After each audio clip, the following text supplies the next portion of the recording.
Faces, some old faces. It's great to have you out for our military lecture tonight. My name is Ken Irvin. I'm the education coordinator at Guelph Museums, and I also want to thank the Laurier Centre for for the study of Canada. Almost. I know, new name. Yeah, and for their partnership with us, because they helped us with some of the booking some of the speakers and bringing in amazing people like Geoff. Although Geoff, you approached me. Oh, yeah, right. Yeah. The amazing people couldn't come, so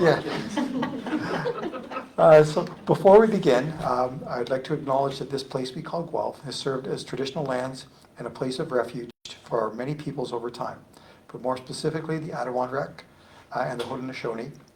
This land is held as the treaty lands and territory with the Mississaugas of the Credit First Nation. Guelph lies directly adjacent to the Haldimand Tract and is part of a long-established traditional hunting ground for the Six Nations of the Grand River. Many First Nations, Inuit, and Métis peoples have come from across Turtle Island and call Guelph home today. Guelph Museums continues to build our knowledge and relationships about the land, its history, and its peoples. This commitment informs all that we do at Guelph Museums. Now it's my great pleasure to introduce Geoff, who is Professor of Canadian History at the University of Waterloo. He teaches Canadian and Canadian military history. He's the editor of the Canadian Military History. His current research centers on the challenge of morale and the wartime Canadian Army. He's written numerous books. He does battlefield tours, and I could go on, but I'll let you come up and talk about yourself. Okay. Thanks so much for coming tonight, Geoff. Thanks, Ken. Thanks. Well, thanks everyone, and I'll do my best to keep on time, although this kind of gives me an opportunity to talk a little bit about my research, so I'm always trying to draw myself in, and so my daughter's here, so she's going to keep me straight on the straight and narrow. So my talk tonight is centered on this research that I've been doing about morale. And let me just speak to an introduction, then I'll try to center and speak to the slides. So the Canadian Army spent a great deal of time thinking about morale, that is the wartime Canadian Army, in 1939 and 45. And at the beginning of the war, it seems that everyone assumed that morale was related to good leadership, padres, a faith in God and the King and the Empire, entertainers, sporting events, and victory as key features that would maintain the morale of the troops. A generation later,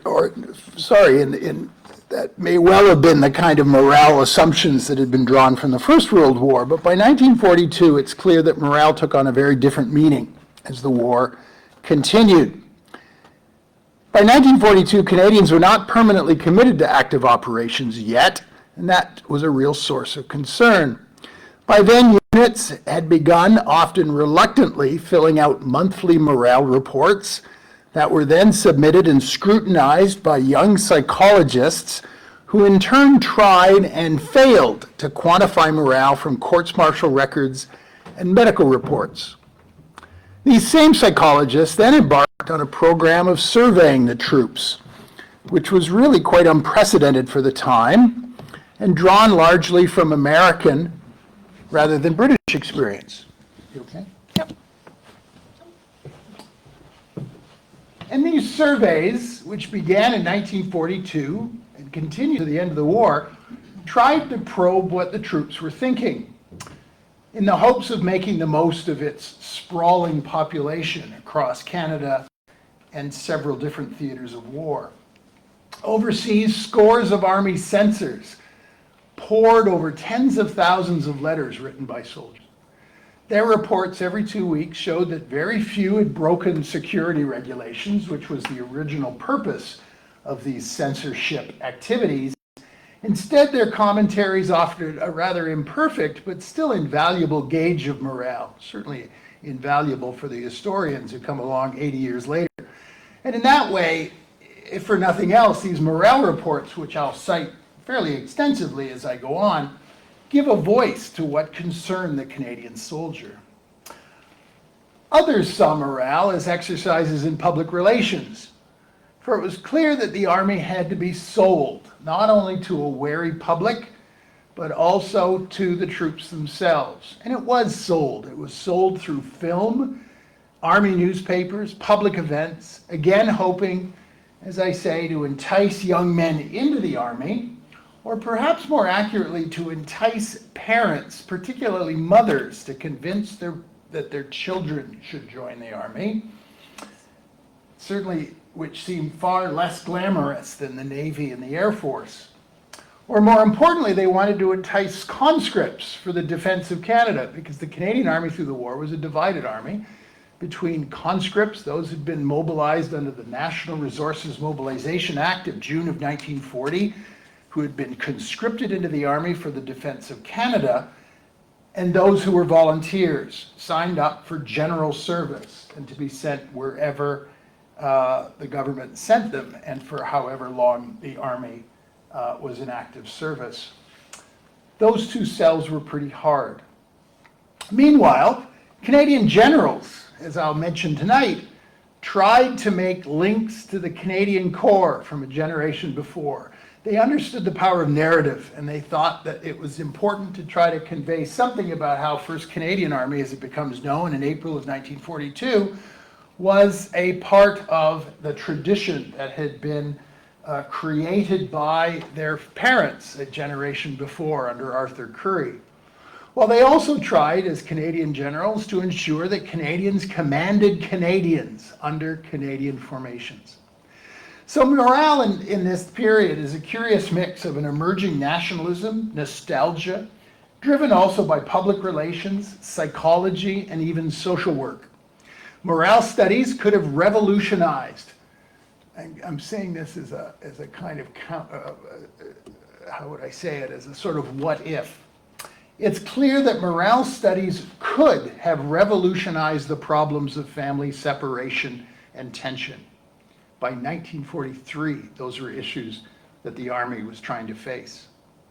Others, amazingly, saw the link between morale and mental health as early as 1942. There are a great many what-ifs here as the study of morale continued through the war and then stopped abruptly once the war was over in 1945. So this talk tonight speaks to morale in these different kinds of levels. As I explore and lead you through a brief tour of the Canadians through the fall of 1944. Morale soared as the Canadians came out of Normandy. They were blooded but proud of their accomplishments in that summer. And through the fall, we can see how Canadian generals would stand up to their British commanders, how difficult victories fighting for the Channel ports and the Scheldt estuary brought a real pride in their accomplishments. Canada, it seemed, was coming of age. That was certainly the message that was being portrayed as they made their way towards the Belgian and Dutch frontiers as they read the army newspaper, the Maple Leaf. Curiously, some of the proudest were also, some of the most proud, some of the people who had the perhaps highest morale were those who had been badly wounded. They were surveying the letters being written from Canadian field hospitals. But manpower requirements through the fall also pushed a great many onto the front lines who had no real desire to be there. For them, the fall of 44 was a real plunge in their morale. And the blooded veterans too, proud of how they faced the Germans both in Normandy and then through the fall, still held very strong opinions about their terms of service. So let's begin in exploring, I hope, some elements of this. I think it does give us, I hope, a new insight into the state of the Canadian Army in 1944. It was late in the game that the Canadian Army and created a Directorate of Special Services, which I'm now the expert on. It was a small group of people, I have to be careful that I don't exaggerate its importance, interested in trying to define and deal with the question of Army morale. And by 1943, they'd finally been asked under some pressure to define what morale meant. And those are the key phrases that they would decide were at the core of what morale meant to the Army: the will to fight, to endure, to understand, and the will to obey. And if you think about that, there's probably not many parts of the Army experience that didn't have some connection to this notion of morale. And as I continue to take my students and myself through all of this material, it's amazing what one can uncover about court-martials Discipline, for many, of course, is at the center of morale, but so too are levels of training and equipment and any number of quite remarkable things. One of the most important elements of morale is always mail. Making sure that, and as the censors carefully tried to track mail, they realized that the speed at which the mail went through was a crucial measure of morale. So, in late 1940, or the summer of late 1944, sorry, the late August of 1944, the Canadians have played an extraordinary role in helping to defeat two German armies in the Normandy campaign. As I said earlier this year, during the celebrations of the 80th anniversary of D-Day, it was unbelievable for us to think in 1939 that an armored tank brigade and a Canadian division would be landing along with the British and the Americans on the beaches of Normandy, but so it was. And as the battles of Normandy continued, it's clear that the Canadians faced, by strategic default, if for nothing else, a crucial role, far and away greater than its numbers, in the defeat of these two armies. It's clear then that, the news is pretty good as they begin to make their way in their lorry trucks, following the maple leaf route that has been described for them or defined for them by the Army provosts, as they make their way towards the French coast, which is the main direction of the Canadians as they began pushing out of Normandy in the late summer of 1944. And you can see, almost like a star shell, the American, British forces and Canadians are punching their way out, often being slowed only by perhaps increasingly a lack of fuel, but also by celebrating French citizens who are welcoming them to their liberated towns. I should just say that I was on a tour last couple weeks ago that I think had particular significance for me. As Ken said, I do a lot of battlefield tours, and I was really struck by this particular spot, which I'd never been to before. Keith Crummer was someone, when I first studied military history, all the veterans were around. I guess I've been at it far longer than I realized. 40 years ago, I interviewed Keith Crummer. And Keith Crummer was a member of the Lincoln and Welland Regiment, of which my uncle fought. And I did a 40th anniversary tour with him back in 1984. And I did an 80th anniversary with them back a few weeks ago. Keith Crummer is no longer with us, and I interviewed Keith many years ago. Keith had had a very difficult war from Chatham, Ontario, a remarkable athlete, a terrific leader. And so I was really pleased to see that, and it gives us some measure of the Canadian progress in late August. This is a tributary of the Seine in the village of Criqueboeuf-sur-Seine, as the Canadians began to punch out of the Normandy bridgehead. And Keith Crummer and his company of Lincoln and Welland were the first to reach and cross the Seine on the 24th of August of 1944. And it was only in recent years that the people of Criqueboeuf have recognized Major Crummer's achievement and have named this small footbridge in his honor, which I was really quite touched by, because Keith Crummer had a very difficult life after the war for reasons perhaps that are not all that understandable, given the kind of level of conflict that he faced. My story then, in large measure, I think perhaps begins a few days later in early September. This is Dieppe in September of 1944, and there are the troops marching, the troops of 2nd Division marching through the streets of Dieppe a little over 2 years, well, almost exactly 2 years after the infamous raid on Dieppe that the 2nd Division had taken a part of and suffered such heavy casualties on the 19th of August of 1944. It is an amazing story in many ways in 1942. So this is 1944, 2 years later. They had thought that the Canadians would have to fight their way back into Dieppe a second time. There was a fairly elaborate aerial and fire plan in order to force their way into the port.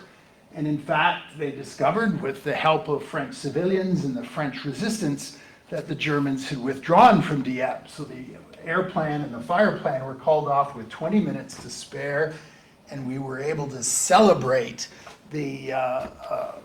dare one say, the liberation of Dieppe finally at the hands of 2nd Division. It was then a point at which morale is going through the roof, if the censors are of any indication.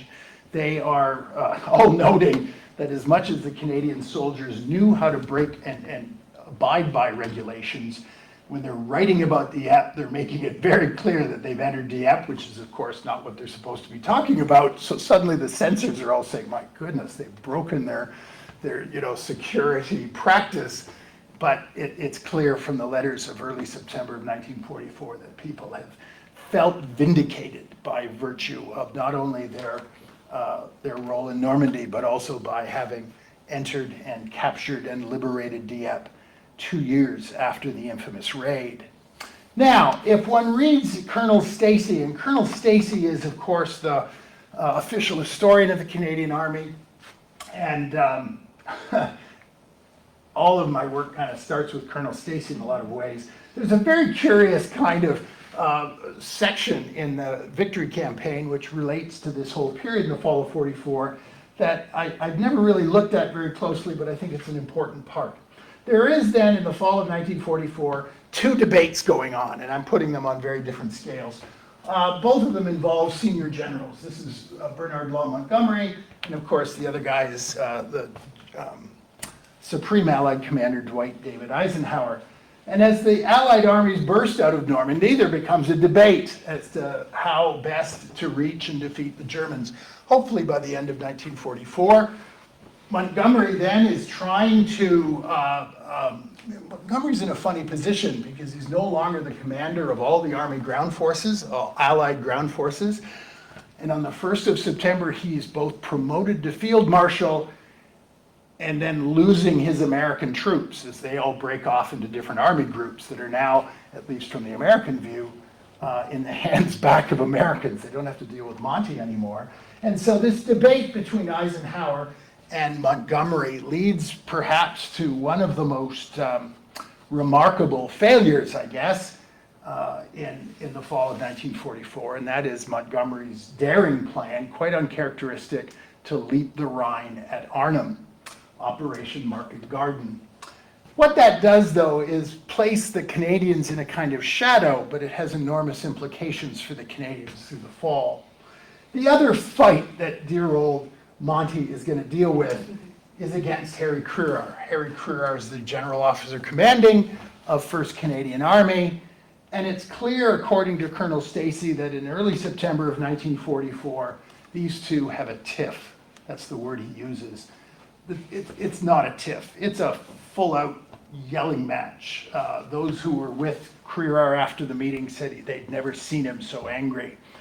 The result of it ends in, and I think it has an enormous implication in 2 ways.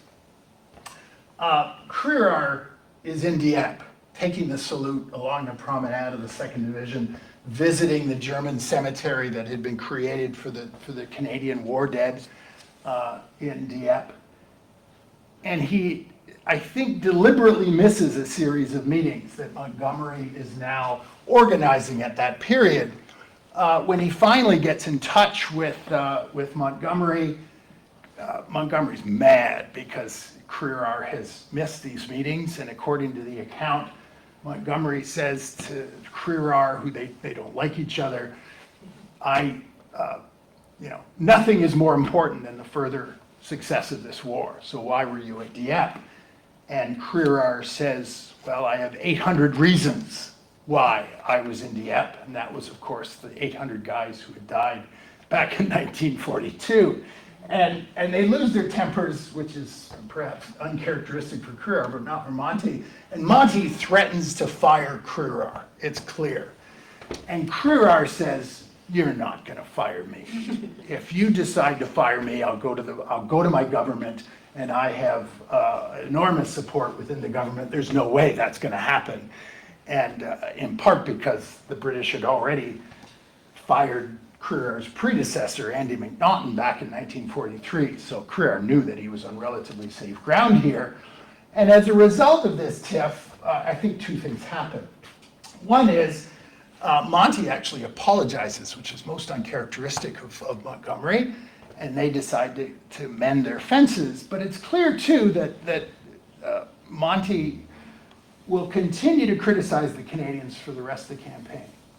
And he will argue that the Canadians are too slow, too ill-prepared, and that judgment, I think, has hung over the Canadians for a great many decades, and it still continues to influence a great many commentators, particularly non-Canadian commentators, of the Canadian Army and the Allied campaign in the fall of 1944. The other implication for this is simply that Crerar realizes that it's no longer, it's a time for the Canadians to be united. And I think one of the things that Crerar and his generals will do is to try to make sure that Canadians, as I say, are fighting under Canadian command. And so after his tiff with Monty, Crerar will begin the arrangements to bring the Canadians all together. And what that means is that by the end of the year, the Canadians in Italy, who have been formed into a corps, 2 divisions, a significant number of troops, will be involved in something called Operation Snowflake, which will eventually bring all the Canadians out from the Italian theater, from the Mediterranean, to be joined up under Crerar's 1st Canadian Army. That doesn't happen until the very end of the war in 45, but I think it is an important element of understanding something about Crerar's motivations, and indeed, I think, as a feature of morale, to try to ensure something about Canadians fighting together. Again, the idea that Canadians had an army headquarters is something that we still don't fully grasp, I think.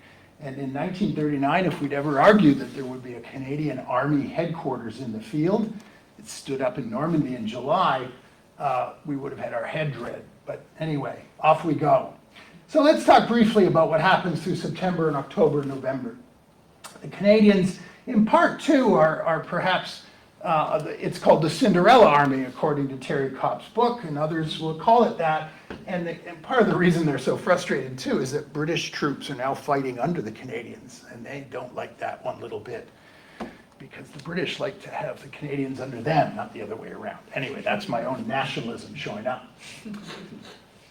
The implications of Market Garden, then, are really important for us to understand what happens to the Canadians through the fall of 1944, because as so many resources are devoted to try to leap the Rhine in the eastern portions of the Netherlands, a great many resources and a great deal of responsibilities are heaped onto the Canadians. So we know, for instance, that the capture of Boulogne, a principal port along the Channel ports, which falls to the Canadian troops, begins, if you'll know anything about Market Garden, begins in the same day of Market Garden, 17 September 1944. And it is then a remarkable series of battles that will take 5 days, given the extent of the German defenses around the port of Boulogne. A port, of course, that the Germans want to keep out of Allied hands for the simple reason that supply lines are getting stretched from the Normandy beaches. You can imagine something about the importance that the Germans have given to trying to hold the Channel ports in their hands for as long as possible. The cost is significant, and after the kinds of casualties that the Canadians face in Normandy, we'll see another trend here, particularly given the reinforcement situation through the fall. But Boulogne there is a remarkably and difficult fight. These are aerial photographs showing the first day as they use bombers to try to destroy the ring of fortresses, the ring of defenses around the port before the 3rd Division will try to move into the port through the course of the next 5 days. Then we keep moving on. And I wish I hadn't been to the Canadian War Cemetery at Calais. It's a beautiful little cemetery, relatively little, I suppose, in comparison to the cemeteries in Normandy. But here, on a beautiful day like this one, you can see the White Cliffs of Dover, and you can see the cost to the Canadians in places like Boulogne and Calais and Dunkirk as they continue to try to wrest those ports, ever important ports, from German hands. Over the years, we often will visit in the upper left corner 2 brothers from Kitchener, Ontario, Doug and Pete Kennedy, both with the Highland Light Infantry, who are both killed just days apart in their attack on Boulogne. It's a powerful place that unfortunately we just don't often get to, and so many of these tours, sadly. The Channel ports then continue on as the Canadian units begin to leapfrog past one another, trying to draw upon whatever supplies they are able to get in order to continue the push against the Channel ports. Second Division will leapfrog past Third Division and going north towards Calais and Dunkirk. Dunkirk eventually is masked by Eastern European troops. The garrison commander there will be proud of the fact that he will both string up and hang German deserters on the street lampposts of Dunkirk, and that he won't in fact surrender until after the Germans surrender in May of 45. But it's clear that these are very difficult and costly battles with relatively limited resources that are still devoted to the attacks on Arnhem. I'm always struck at how little dear old Colonel Stacy argues that these are costly battles, but he's largely, I think, of the mindset somehow that these battles themselves don't have much strategic significance. It's amazing how much he downplays the importance of the Canadian efforts along the Channel ports in the fall of 1944. These were immense guns that the people on the ground thought otherwise, and I guess that's perhaps the point I'm making. This is, you can see we're out onto the coast. These immense tote batteries, as you can see, they were created by the German tote organization, had an immense gun that was capable of firing across the English Channel towards shipping on the English Channel and towards the city of Dover, which was just 30 miles away. And so as the Canadian 3rd Division manages to, 3rd Division? No, 2nd Division, I guess, making their way across this ground under an artillery barrage, they know what they're doing, and they will take out this particular division and find naval troops sitting in there drunk, knowing that they're going to be captured. So what? It is all great stuff, except for the fact that, you know, a major annoyance to the people of Great Britain are finally ended. And so one chap writing and picked up by the censors will say, isn't it nice that the mayor of Dover sent us a thank you note that these guns are finally inactivated, as they kept firing over the course of the war towards the people of Dover. And yeah, one soldier, a nice letter from the mayor, there. I should have asked that. So these censorship reports, I think, kind of give us a neat sense of something about how Canadians themselves understood this particular series of actions through the fall of 1944. The Maple Leaf newspaper is, again, an invaluable source. We now have it digitized, and I keep sending students off if you're trying to understand questions about the culture of the Canadian Army. They had first started publishing out of Naples in 1943 for the Canadians in Italy. They had other issues coming out of Caen in July, and by this time the Maple Leaf is coming out of Brussels, because we know, of course, that we've reached the Belgian frontier. Antwerp has fallen to the British in early September of 1944, and this becomes at the center of a great strategic debate. Should we continue to commit resources towards the Rhine and towards Arnhem, or should we try to open up the largest port in Europe, which has now fallen intact into Allied hands, the port of Antwerp? The Maple Leaf is fascinating for a lot of reasons, and one of them, I think, is to speak to the issues of morale.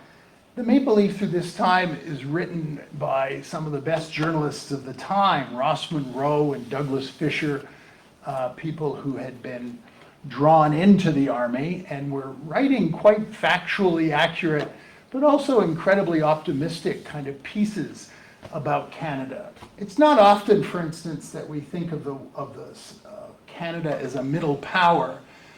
We usually think of that phrase as something relating to Lester Pearson and the peacekeeping missions of the 1950s, when Lester Pearson won the Nobel Prize for Peace and helped create peacekeeping.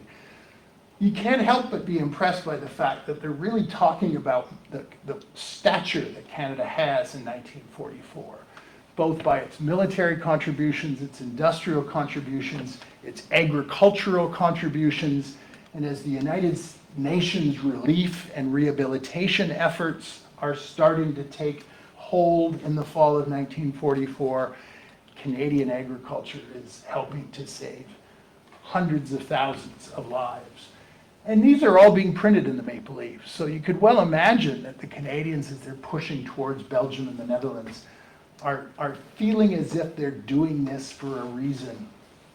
And then finally they reach the Belgian frontier, and you can't help but think of what those cheering crowds must have meant to those Canadians. And this guy from the South Alberta's 4th Division in September, I'll let you read it because it makes me kind of weepy, but I think it's amazing for us not to forget what it was about, and that these guys are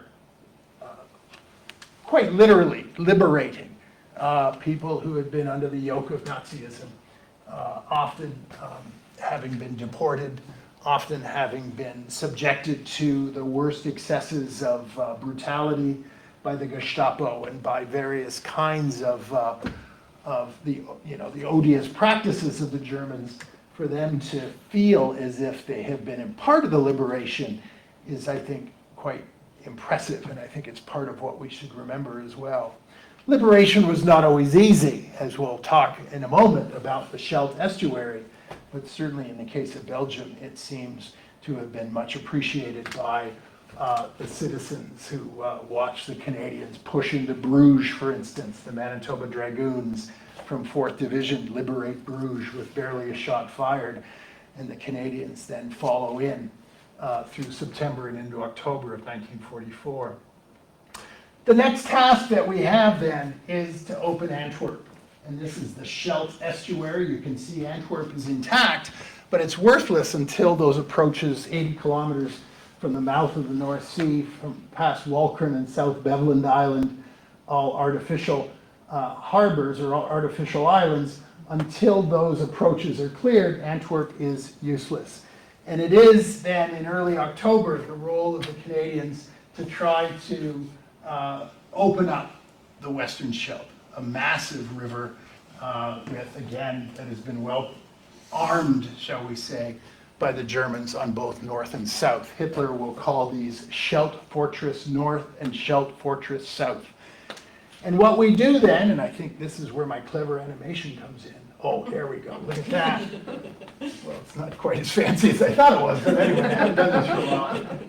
What we begin to do, and this is where perhaps liberation is you dare be careful of how it's understood in the province of Zeeland in the Netherlands, is that in early October, Air Force bombers will flood Walcheren Island, will breach the dikes, and try to flood it, which will have an immediate impact, of course, on the population.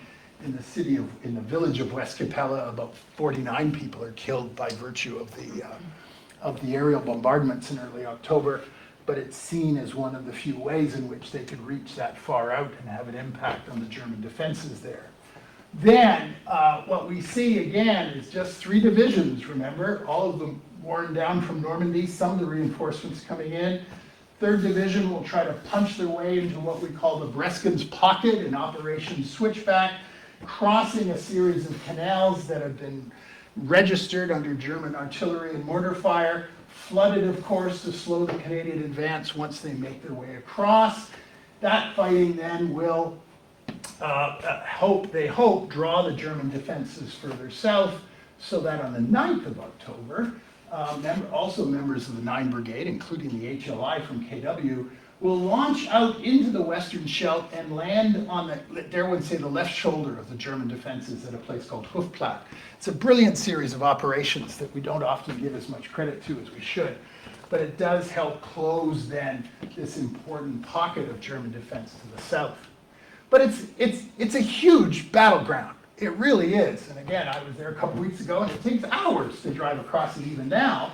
And you can see then that not only then 3rd Division is here, 2nd Division are having to fight north of Antwerp.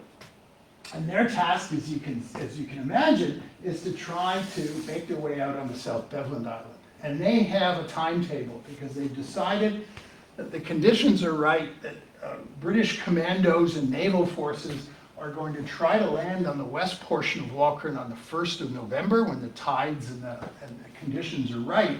So the Canadians are going to have to make their way north, cut across this series of causeways onto South Beveland Island, and then reach that causeway in order to ensure that the German defenses are focused to the east, giving the British a chance to land on Walcheren Island and to effectively seal off the German defenses to the north. It is a long and difficult series of battles. It is then faced with some considerable setbacks at Woensdrecht. The neck of that particular causeway causes enormous grief to the Black Watch, the Royal Highland Regiment of Montreal. Their attempts to take the causeway and to take that village of Woensdrecht will force them to suffer, in a way, casualties of the kind that they had suffered so badly in Normandy. And yet, through the course of that battle, they continue across South Beveland Island and make their way to that awful causeway. And they do make it by the end of October, drawing the Germans away from the defenses at West Capella and Lissingen, where the British commandos and naval forces will eventually begin to land. So switch back down to the south, terrible, costly battle, but one that's enormously important.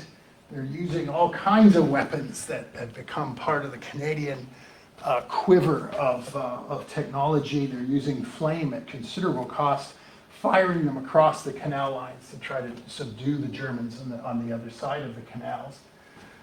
Those are the kind of buffaloes that they would use to break out into the Western Scheldt and to land on the German left shoulder at Hoofdplaat. And there are the remainders of the Black Watch standing guard over their lost comrades at Bergen-op-Zoom Cemetery in October of 1944. That whole fight is, in fact, one of the ultimate points at which Eisenhower finally says enough to our friend Montgomery, that he now needs to ensure that the main priority is Antwerp, that no longer should resources be drained away to try to ensure the capture of Arnhem. And miraculously, as much as our friend Montgomery will deny it, resources immediately begin to appear. And the battlefield is in large measure transformed, and the Canadians are able to get fuel, for instance, to help develop or to help get the 4th Armored Division, which had been sitting on its dikes for about 2 weeks, unable to move. They begin to move in support of the 2nd Division. And this then was the long, sandy, heavily mined approaches that the Germans used to such good effect. And this was a place I was at a couple weeks ago in Bergen-op-Zoom, which is where on 27 October 1944, the Lincoln Welland and the South Alberta Regiment managed to take the town relatively unscathed, a celebration that the Dutch remember 80 years later. And they remember it quite wonderfully. And there, out on the Walcheren Causeway, connecting South Beveland to Walcheren, is this horrendous fight that 2nd Division is going to have to face. The Black Watch, already weakened from the battles at Woensdrecht further east, the Regiment de Maisonneuve and the Calgary Highlanders will force their way across that causeway in the most horrendous conditions of wet and damp, of German anti-tank guns firing their way down the rail line.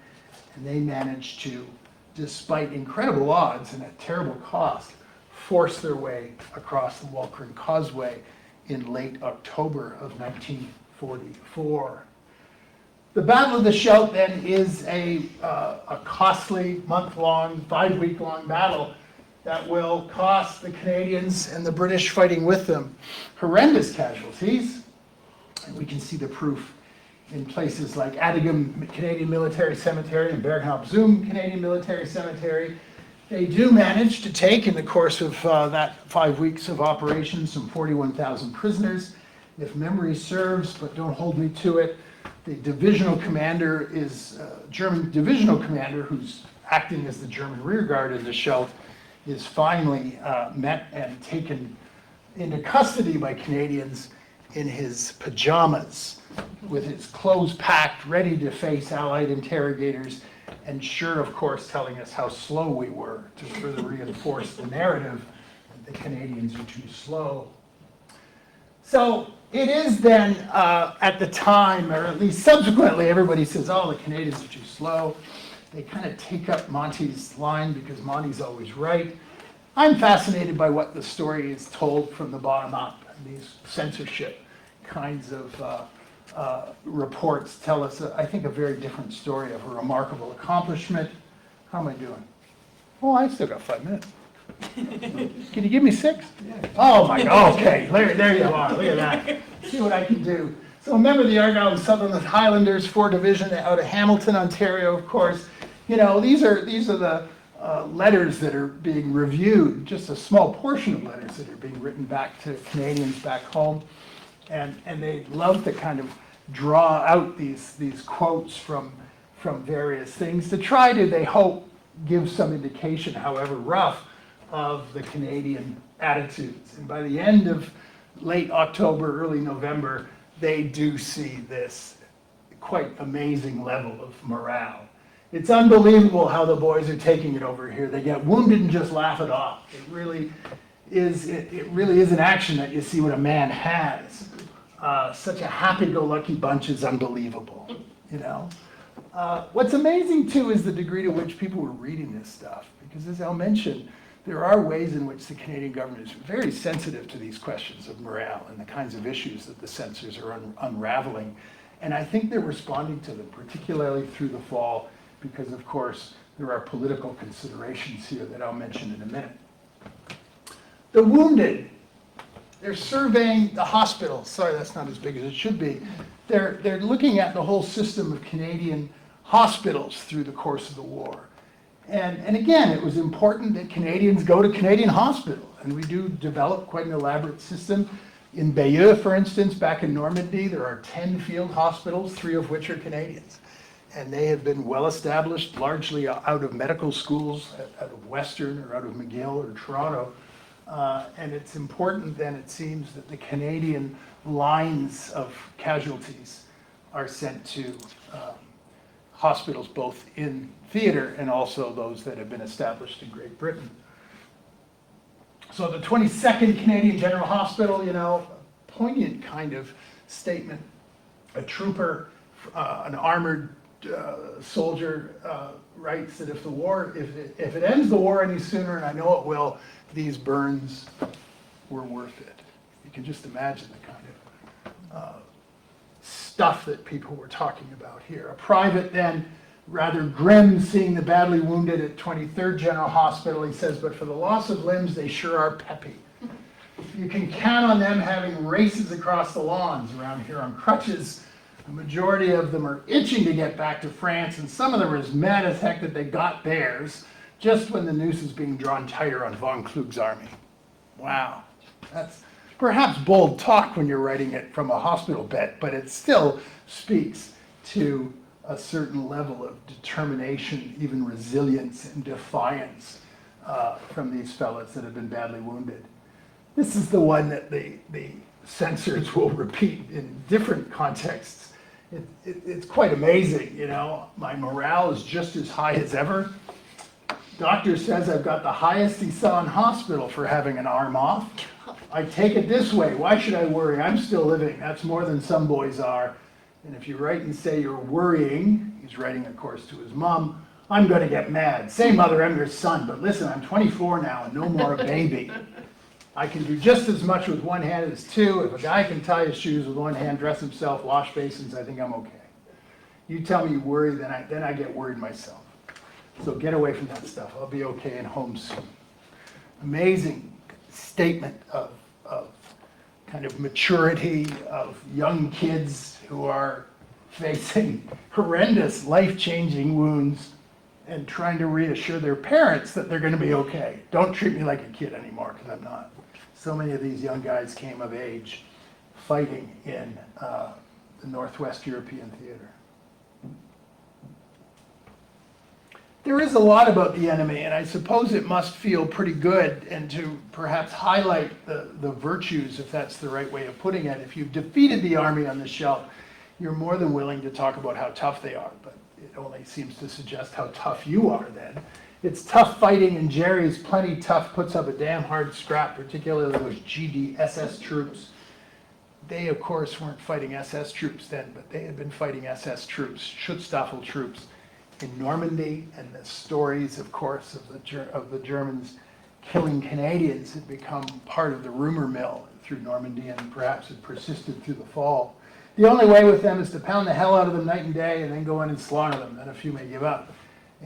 Again, I suppose we could interpret that statement in any number of ways, but at least it suggests to me, if only this sense that they know these troops are tough, but in their own kind of bloodied way, they think they've defeated the best of the best. And again, always the support of the local populations, both French, Dutch, and the Belgians. The people are nice to the Canadians. I'm in a big house, obviously part of the whole system of billeting. The woman here let us sleep in the house. She gave us meals, washes the clothes for the boys. And then I'm still in Belgium, and the people are just swell. I've been out for meals in private houses more than enough and have had everything. And those people, of course, will never, their children, grandchildren, and great-grandchildren, I suppose, in many respects, still respect the Canadians that way. But of course, the fighting is often overshadowed in the political realm by the reinforcement crisis. And you all know, of course, that it was all caused by the owner of the Toronto Maple Leafs, Connie Smythe, in September of 1944, as the Canadians come out of Normandy. And Connie Smythe, who's a remarkable guy in so many different ways, is wounded. He's in his 40s. He's an artillery officer, has created the Sportsmen's Batteries, and is wounded in Normandy, and then begins to write in the Toronto Telegram that the Canadian reinforcement situation is far worse than it's been led on to be, and that Canadians are being sent in with very little training. That is, the reinforcements are being sent in with very little training. Mackenzie King did not like Connie Smythe. Connie Smythe was a conservative and King was a liberal, but it's clear that that becomes the basis of the conscription crisis through the fall of 1944. It's hard to tell whether or not the comments are simply echoes or exaggerations of what Connie Smythe is saying, but it's clear that as you begin to read the letters, or ones that are excerpt, that they are in fact trying to sort of say, well, you know, Connie Smythe is right. I just had groups of 17-year-old kids brought up from the reinforcement pool. Well, no, you didn't. You know, I mean, we just know that that's not happening. So there is this tendency, it seems, to exaggerate and to find any opportunity. Troops really had a curious hatred of Mackenzie King, which I think is probably one of the ways in which they kept the morale up. You know, they loved Roosevelt, they loved Churchill, and they can't stand King. There is, of course, the infamous incident in August of 1941 when Mackenzie King is booed by the troops as he's speaking to them on a tour of England. And that story just circulates like wildfire. You know, it's amazing to see the sort of way in which that contempt, but it's a curious contempt because it's like, we don't like the guy. And it seems to kind of not act as a deterrent to morale, it actually boosts it. But it's clear that, you know, these kinds of accounts, first from the Black Watch and then feeding itself into a kind of flurry of activity, seems to be fanned in the course of the fall of 1944. For not everyone, particularly those in reinforcement units, and particularly for those who had not signed up to be in the infantry, the war takes a pretty, that is, one's morale takes a pretty serious drop. That is to say, in the case of Albert Laubenstein, a name that you might be familiar with, but I'll tell you who he is. I visited his grave a few weeks ago. Albert Laubenstein joins the artillery in 1940. He's born in Saskatchewan, grade 8 education. Parents live in Edmonton, pretty humble circumstances. They've suffered quite badly through the Depression. And it's clear that Laubenstein, despite his relative lack of education, is a really clever guy. He wants to join up, as it was advertised in the early period of the war, that you could learn a trade. And so there's a tendency to create a sense that the Army is going to be a place where you can become a machinist or someone working in tool and die. And for him, that's terrific. That's what he's really hoping to do, make that a career. And in 1943, they start trying to push these guys into infantry roles.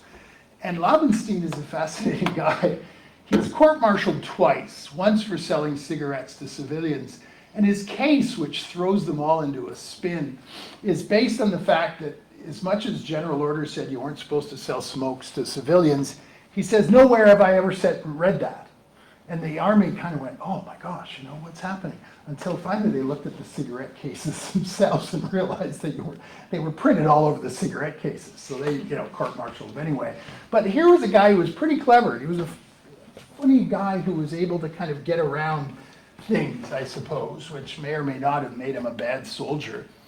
But it's clear then that as the pressures are being brought to bear for somebody like this to convert to infantry, he creates a kind of world in which he claims that he's never had infantry training and that he's failed his tests of infantry training, to which his examiners will say, well, he never tried in his tests of infantry training, so he's deliberately failing the tests so that he doesn't want to be converted to infantry.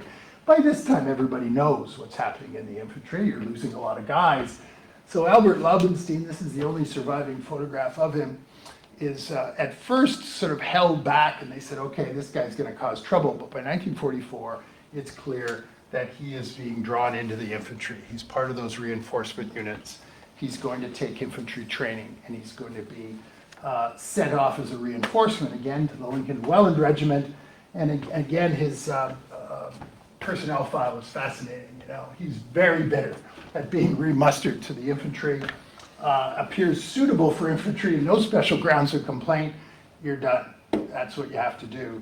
And Laubenstein is sent off to the Lincoln Welland Regiment in November of 1944, and he's killed at the Battle of Kapellschwyr on the 26th of January 1945.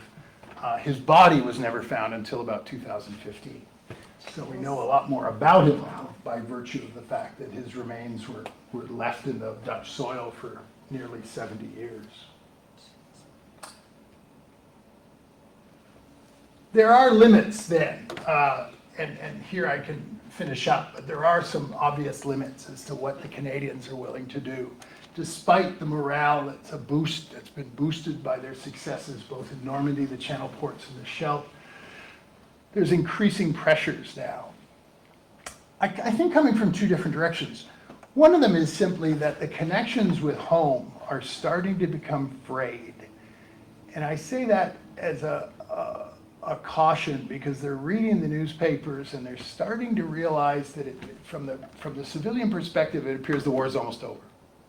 And so there is this sense that the Canadians back home are starting to lose track of what the Canadians are doing overseas. And so in questions of leave, Canadians have a terrible leave policy, a leave that could actually bring Canadians back to Canada to see their families where they've been separated for 4 or 5 years. That leave policy is causing all kinds of problems. If only because the Canadian wives and kids back home are hearing about all these leaves, so they're saying, well, why are you taking leave? And soldiers have to report, well, I'm not eligible for a leave because I haven't been here long enough. So there's a great deal of tension, I think, that's starting to develop between Canadians back home and the Canadians overseas. This issue of family separation is something that I think is a very big issue that the Canadian Army is reluctant to face, but tries to face, which is quite remarkable for the fact that this is happening in the 1940s. The other issue is Far East. Are they going to fight in the Pacific? And they know from the letters campaign that very few people want to fight in the Pacific theater. And when you get letters like this, that I'd rather go to jail than to go and commit myself to the Pacific theater to fight the Japanese, you know that there is a lot of resistance among the Canadians. There are limits then to what they are going to be able to do. They are determined, it seems, to fight to the end in Germany and in Europe. But as far as the Canadian commitment to the Pacific, it's clear that most of them, I won't say almost all of them, because the Canadian government pulls a fast one, but they don't want to go to the Pacific. There's clear limits on that. And certainly as the Canadians settle in for the Christmas of 1944 and into 1945, many of them, of course, will offer the first Christmas parties to Dutch and Belgian kids that they'd seen for 4 or 5 years.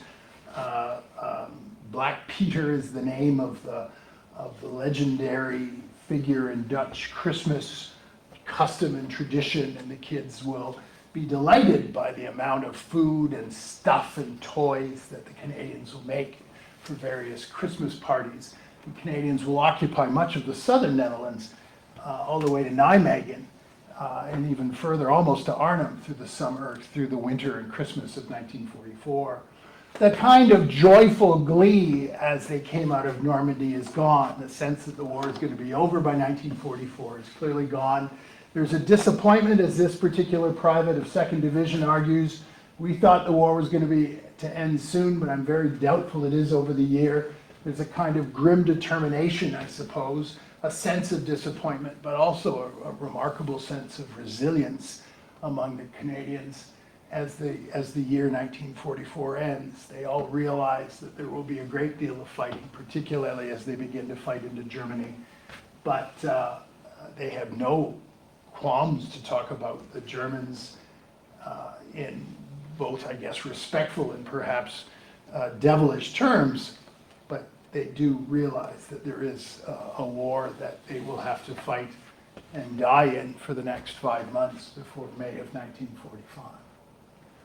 So all of which is to say, I suppose, that morale, as far as I can tell, gives us a great number of sources that are, I think, invaluable to helping to understand something about the accomplishments, the attitudes, the contradictions perhaps, and the efforts that the Canadian Army made to try to ensure that it remained a remarkable fighting force right to the very end.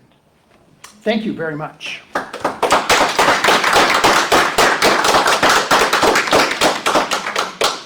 Can we take some questions, Jeff? Sure, absolutely. I want to start off with, the Canadians that were in Italy, according to Farley Mowat, their morale was horrible. They were having a really hard time. When they came up and were fighting in Normandy, did their morale change? It's true that, you know, they're getting the same censorship reports out of the Mediterranean. And certainly in the fall of 1944, morale's bad. There's no doubt about it. The weather's lousy. They keep having to fight across the rivers north of Florence. That fighting is really difficult and costly. And there's a marvelous quotation that I'm going to paraphrase. Christmas of 1944, you know, again, they all think they're going to be home by Christmas, but 1944 in Italy is still spent in the rain and muck of northern Italy, and they're still celebrating Christmas out of a mess tin. And the one guy says, you know, it's getting bad. Guys start to get into crying jags, and they can't stop. You know, so these young guys, many of them had been overseas since 1939.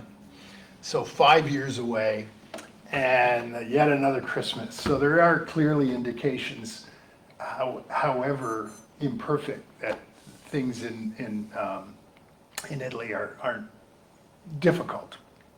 Nothing like slow, slogging, difficult conditions and a determined German enemy to kind of test your resilience.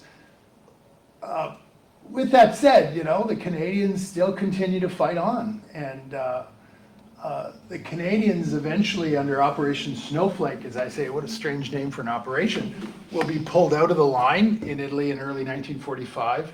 They don't go to Normandy, they will be going to the Netherlands. They'll come up through the south of France and join the Canadian Second Corps, so the two Canadian corps, 5 divisions altogether, over 100,000 troops, will finally fight under Crear's command for the last month and a half. And that fighting too is really difficult for the Canadians, for all kinds of different reasons. But certainly the Canadians in the Mediterranean, there is a sense that you can read that it's wonderful to be fighting with the Canadians. You know, that they're finally kind of all together, and that certainly was one of the goals that Crear kind of brought together. Yeah. Yeah, Stephen. yeah. With reference to reinforcement crisis, Yeah. and I want to ask how effective was Clary's methodology of selecting and training officers? And my second question is, you could see that from the evidence that morale was high in Normandy. Yeah. And there's a historiography that seeks to argue that with the American GI, that they were motivated by the erotic nature of French women. So I want to know that the morale was high in Normandy, but they resisted going to the Far East. So could sexuality play a role in that as well? Wow. You've been reading some books, I know.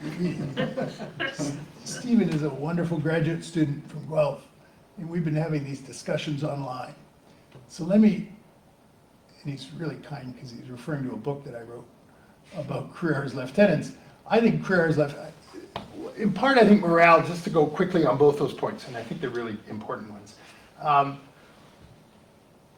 Part of the problem with morale in the early stages is they realized that not a lot of people trust the officers in 1942. They actually survey the troops, and there's a fair amount of distrust, a lack of confidence in the officers because they think that officers are being selected by virtue of their connections rather than their abilities. So what CareerR does is to really create a new officer selection system in which guys can come up from the ranks. That is, kids with grade 10 education rather than high school education. So there's a real balance between, initially they wanted to emphasize education at the expense of military experience, and by 1942 they want to lower the educational requirement and increase the military experience as a criteria. And I think that really does something for the way in which soldiers gain confidence in their young junior officers and the lieutenants and captains. And I didn't, when I wrote that book, I wasn't really looking at morale, but I realized it was big. And I'm amazed that every so often you'll see these kinds of categories that the censors are looking for. And one of them is, how well do troops like their officers? And, you know, again, they're searching through thousands of different letters, but it's very seldom that they come up with troops saying they didn't like their officers. So I think there is something to be said about the fact that if for nothing else, they were trying to impose a merit principle, okay? Now, the other book you're referring to, oh my gosh, is to me a really controversial book written by a historian in the United States that tries to impose a kind of gendered view of the battlefield in Normandy for the Americans. And Robert's thesis centers on this idea that the Americans see France as a vulnerable woman, and a kind of a kind of broad allegory in which then French women are seen as available and promiscuous, that France itself becomes the embodiment of this. French men become a reflection of weakness because of their inabilities to fight and defend France. I don't think the book holds as much strength as it in trying to kind of create this marvelous allegory. I think there's an awful lot that's missing. You and I talked the other day, so this is fun. Because the argument was, how come the British and the Canadians don't see it this way, you know? And there's kind of an anti-Americanism, I think, in the book, that it's clear that particularly in the cases of American troops who are hanged for rape, that you and I can remember, what were the numbers? Like the numbers of American troops that are hanged for rape in the Normandy campaign, number over 100. Yeah. 150 if memory serves, right? Yeah. And unfortunately, even worse is that many of them are black troops. Yeah. So, and the United States is a segregated army in 1945. So her thesis there, I think, is fascinating, in which she examines so many of these cases and argues that in fact black troops are being seen in those traditional kinds of racist tropes as sexual predators, when in fact the context of so many of these cases were very different, that it was, she makes the case that perhaps some of these cases were consensual, but given the kind of racial world that they lived in, that these black guys were seen as predators. So it is a pretty shocking figure. And, you know, I guess for a lot of different reasons, it's clear that the British and the Canadians who are in Normandy are not experiencing that kind of relationship with the Norman citizens. There are clearly cases of rape in the Canadian case. We can study the court-martial records now. Horrendous cases that are taking place in Italy and so on, and also in Germany, also in France. But we don't see anything on the kind of racial gendered lines that we're talking about in the American case. So one wonders if there are kind of perhaps different perceptions of what the French citizenry are about. The fact that considerable numbers of Canadian troops are from Quebec, and that so many of Quebecers were from Normandy. So, you know, I can find in the newspapers, in the Canadian newspapers, instances where French Canadians are marrying Norman women, which may or may not have been controversial, but, you know, it strikes me as being a very different kind of narrative than the narrative that Roberts is laying out in her book. The book's called What Soldiers Do. And I think you know that book too, Lo. Yeah, we've talked about this before. So it's a pretty out there book, but it does raise all kinds of fascinating questions. So thanks a lot for bringing it up. Oh, great. It's not a follow-up. Do you want to ride home? I would love a ride home. Thank you, Okay. Father. Good job. I'm proud of you. Also, I'm curious of what you said at the beginning to talk about recruitment. Like what you were just talking about, you mentioned a lot about with career arts troops specifically of what it really meant to be a man, and you talk about that a lot in your book. But you also mentioned that a lot of the recruitment was based around encouraging mothers to get their kids to sign up for the war. Yeah. I'm really curious about the psychology of that, and of course, I can understand it's culturally so much different now, but the idea of encouraging your son to go to war, how did that look like? What was the media message? How did that work? Just to say, this is my daughter, and we didn't talk about this question beforehand, but it's a really good question. And I've got an answer for it. Cool. There's two things that are going on. There is a perception in French Canada that we have to convince French Canadian mothers to allow their kids to go into the army or into the armed forces. Now, in Quebec, that was a very hard sell, and it worked to some degree, but not nearly to the degree that they wanted it to. But there are memos that I could show you, if you're really into this kind of thing, of whole programs trying to convince French Canadian mothers through the churches. And there is a very strong nationalist press in Quebec, obviously, that is arguing that the army is a terrible place because it's tempting young men into gambling and drinking and promiscuity. So there are a great many efforts to try to show that the army is not that, you know, and so there are quite a number of efforts by padres to ensure that there are Catholic and Protestant chapels on training establishments.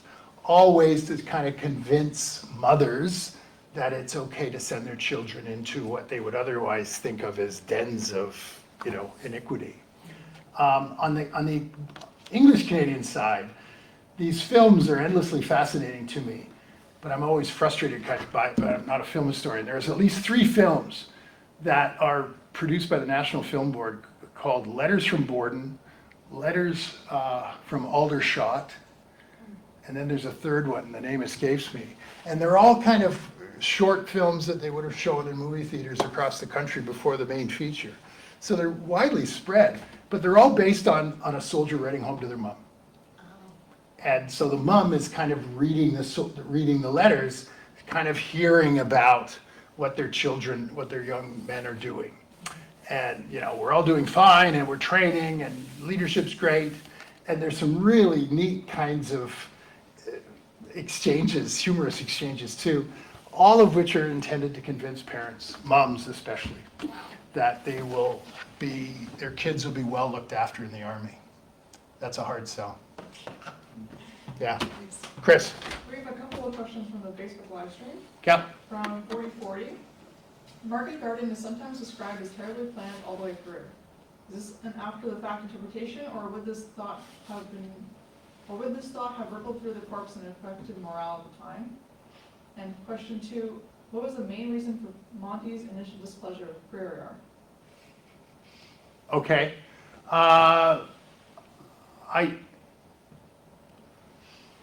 Market garden almost works, if for the fact that, you know, various elements of the plan, to think of an airborne plan that's bigger than Normandy, that's planned in 3 weeks as opposed to the time it takes to pull together the Normandy campaign. There are details that are obviously going bad. Anyone who's ever watched A Bridge Too Far will know that, you know, communication was broken, and the 20th SS are lagered in the woods behind Oosterbeek. So, you know, I don't think, I've yet to see if there's any kind of evidence from what I've been looking at about whether or not people are pessimistic about Arnhem at that stage. We're busy fighting in Boulogne and Calais and Dunkirk, so we've got our hands full. But it's clear by October that that campaign is starting to wind down, and there is a certain amount of frustration, particularly when the Canadian Black Watch manage or fail to attack at Woensdrecht on the 13th, that there is a certain frustration among the Canadians that we're still continuing to fight with limited resources, that are continuing to be committed to the Arnhem salient, as it were. Second question was what? Remind me. What was the main reason for Monty's initial displeasure of career arc? Oh, okay. I don't want to sound too harsh, but I think the fact that Monty's Career is a Canadian. Career is not part of the club, and Career has been trained at British staff colleges. Monty was a real son of a gun. I've sort of had this problem before. I remember giving a talk about this years ago. We did, that was one of the best talks. Oh my God, well, you know, Monty's uncle or godson was there. And you said some disparaging things about him. Yeah, and then his godson was there. Is anyone related to Monty? Better be careful. Tough.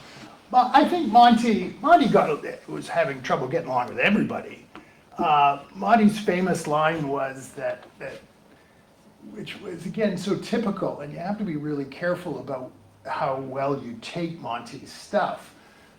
If you take him literally, you're going to, I think, run into trouble. But Monty's famous line about Career R is that he takes command at 12 noon and makes his first mistake at 10 after 12.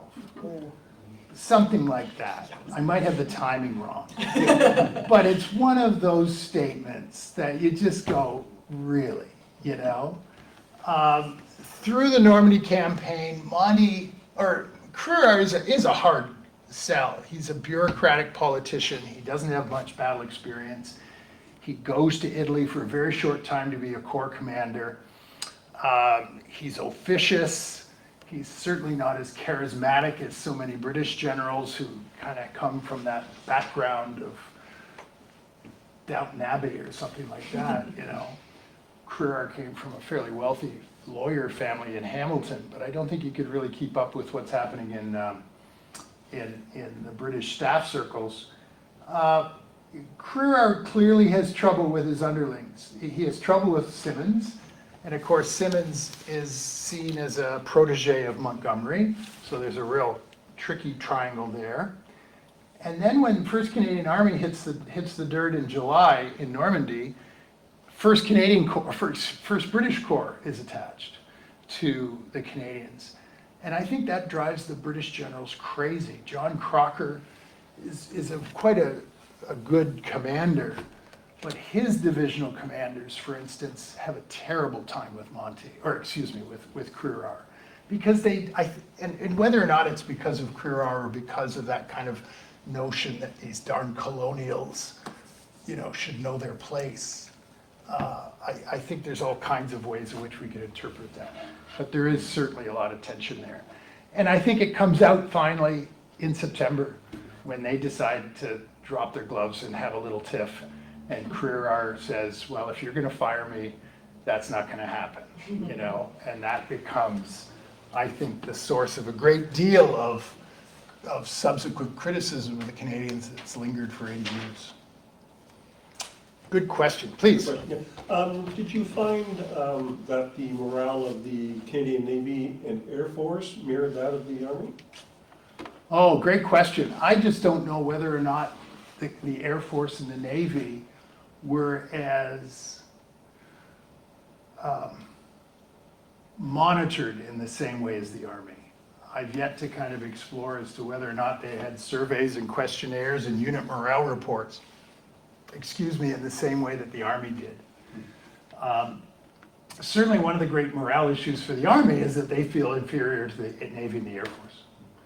And so you get into these questions by 1942 about how they hate their uniforms because the Navy guys and the Air Force guys get all the girls. And there's a wonderful survey that a guy named Charles Humphrey, who's one of the first psychologists at Queen's University, interviews high school girls and says, who do you dance with at dances?